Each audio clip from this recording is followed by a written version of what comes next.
Hey beauties, if you're new here, go ahead and hit that subscribe button. If you're not new here, welcome back. I am so excited to do this voiceover for you guys today because this lash tutorial is going to be a little different from my previous one. So if you haven't already seen my other beginner friendly lash tutorial, go ahead and check that one out as well. In this video, I'm going to be showing you how I lashed my client and gave her a set custom to her eye shape. However, this client is also a former student of mine and she caught me completely off guard with her topic of conversation. And I just want to touch on her question to me, so let's get into it. You had taught me the lash course. I could not get clients. What do you mean? That's why I stopped. Okay, go ahead, closer. In your area or like your friends? Just in general, my family was down, but it wasn't enough. What?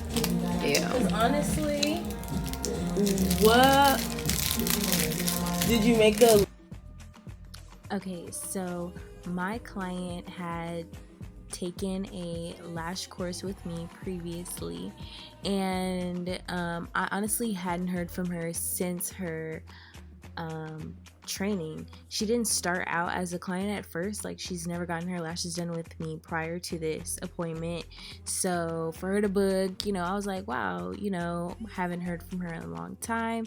And then when she came, she was just telling me how she was unable to gain clients when she first started. So honestly, the question did throw me off guard and I was not prepared with an answer or anything, so I was stumbling upon my words.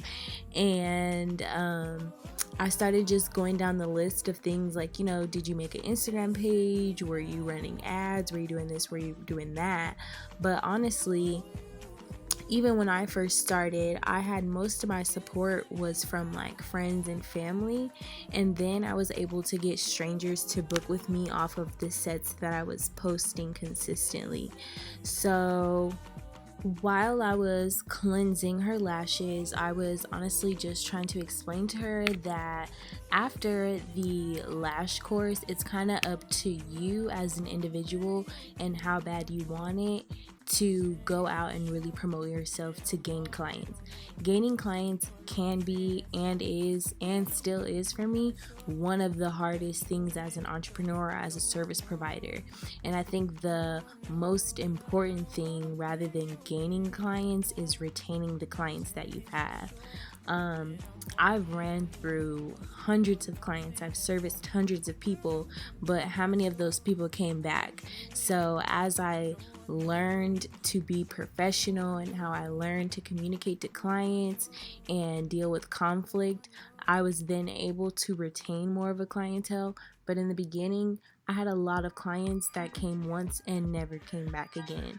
So I know it can be very frustrating and hard as a beginner at something trying to get people to practice on, but once you perfect your craft, the clients will come to you. So honestly, as a beginner, I would be out passing out business cards. I did a lot of foot traffic as far as promoting my brand myself. So I made some business flyers on Canva and I was at malls handing out flyers. I'm actually about to get some back to school flyers and go to my local high school and pass them out to the girlies I see for some cheap high school sets. I ran ads on Facebook, I ran ads on eBay, I ran ads on OfferUp, I run ads on Instagram. I was posting 3 to 4 times a day. I was really trying every single thing I could. So if you are a beginner lash tech and you are struggling finding or building clientele, I would highly suggest purchasing my clientele building ebook that is available on my online store. And I literally go through my experiences and just how I was able to promote myself and gain clientele and the methods that I really found to be effective. Okay, so now I'm just taping her bottom lashes. Notice how I'm not touching the pink part of her eye. I still see a lot of lash techs struggling with this part. The tape should never be that high, babe. Like, it really should not be cutting into your client's eye. So I lay it more vertically, and then I slide down on the skin and then press down to secure that tape. This silicone tape is the truth. Like, it's the truth. I love this tape so much. It's not too sticky, but it's sticky enough, and it really holds the skin how I need it to, and it peels off so nice. This tape is on my website, 3 for $7, so they come in 3 different colors. If you want to try this tape out, you can go ahead and shop that. I'll have it linked down below, but I'm not an under eye pad fan, girl. I like the simple 2 pieces of tape, make an X formation. It does the job. It's neat. It's less stuff under my clients' eyes. My clients aren't like scratching their eyes during their appointment. Like, you know, they're good. Now this clear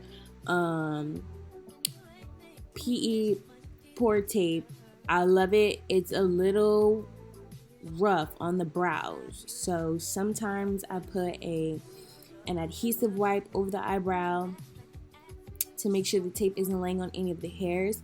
But my first piece of tape usually goes to the side to pull those inner corners up really good, so I can see and I can get every single corner in the inner corner, every single lash in the inner corner, sorry.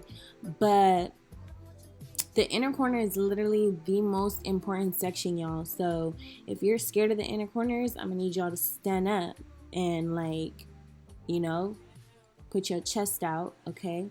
And get every single hair. You need to work on your isolation. Your isolation needs to be down. Like, yeah, you have no room to be messing up in the inner corners, because if you are not isolating properly in the inner corners, you're damaging your client's inner corners. They're going to start going bald, and those hairs in the inner corner are fragile. They're baby, they're light.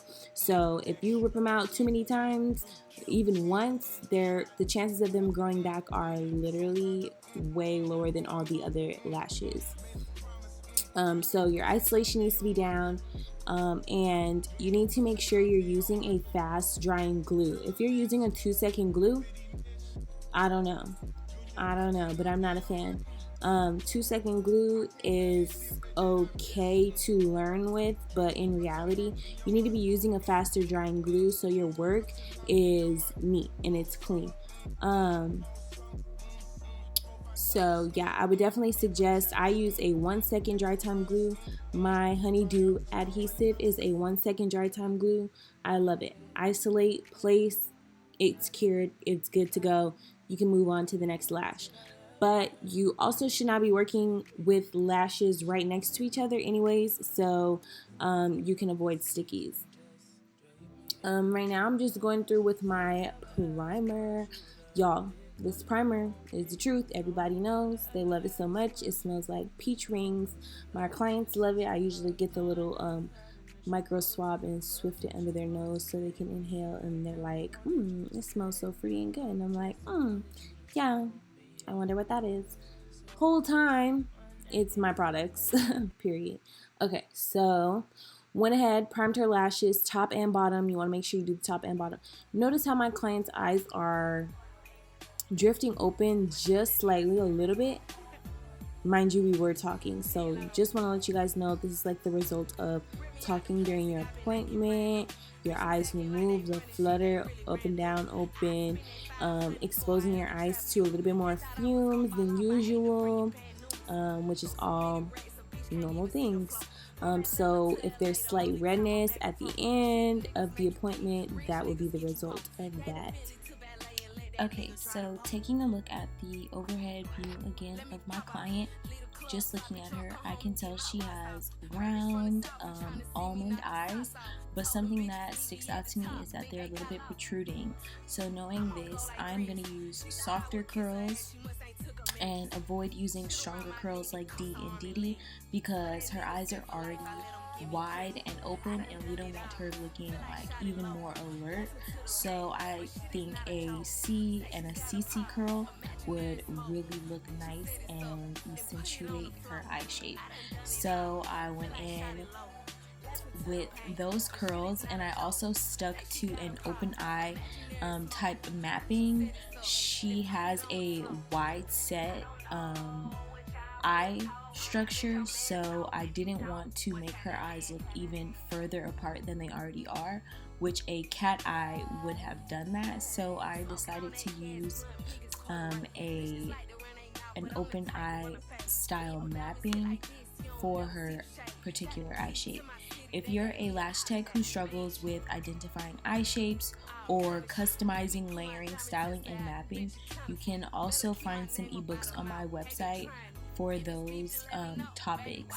I'm gonna include a link in this video for a discount code for a bundle for all of the ebooks for a particular price.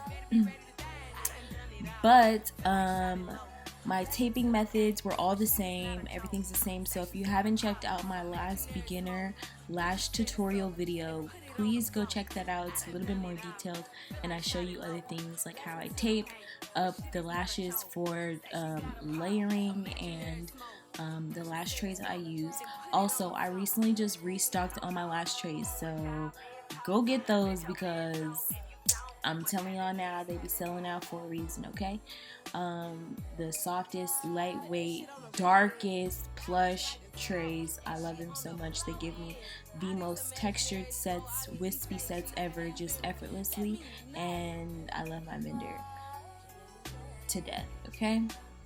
So yeah, we're still just chopping it up here. I don't even know. I thought I had edited all this part out, but be on the lookout for my online virtual course that will be dropping pretty soon, and my beginner lash kits are now available for pre-order. So if you're a beginner lash tech and you're looking for a startup kit that has everything you need and more, go ahead and check that out in the link to my storefront. But I will be restocking tweezers soon. Literally, I'm just in school right now and I'm like trying to get my life together, but the restock is gonna go crazy. The colorways, the themes, everything is just gonna be much better. The quality is there though, it eats every single time. But I'm just doing the inner corners. I always start in the inner corners. Like I said, they're the most challenging, so I like to spend the majority of my time doing those and making sure they're precise and they're right and they're isolated and they're snatched. Skinny bases only, wide fans, dark lashes. We're giving her something a little longer since that's what she asked for. So I don't personally go any higher than 16 in the inner corner, so this is probably about a 14 or 15, I'd say. And then I'm gonna take it up a notch in the inner and then taper it back down on the outer corners. You can see here, this is how I have the lashes taped back. Like I said, if you need to see this tape back method, go watch my previous video. It's a little bit more in detail, but this was me removing the tape. I don't know what I was doing, but I was having a very hard time, and I think I forgot to detack the tape at least once. This tape is great, but you do still have to detack the tape when you're putting it on your client's skin, because everyone's skin is going to be a little bit different. Some people, the tape might stick way more than like other people, you know, because of the oils in their skins and all that stuff. So always just detack at least once. But this was me doing the bottom layer. I believe I put a C curl on the bottom layer and then a CC curl on top, and then I used D curl for spikes at the very end. I layered those in there. But yeah, now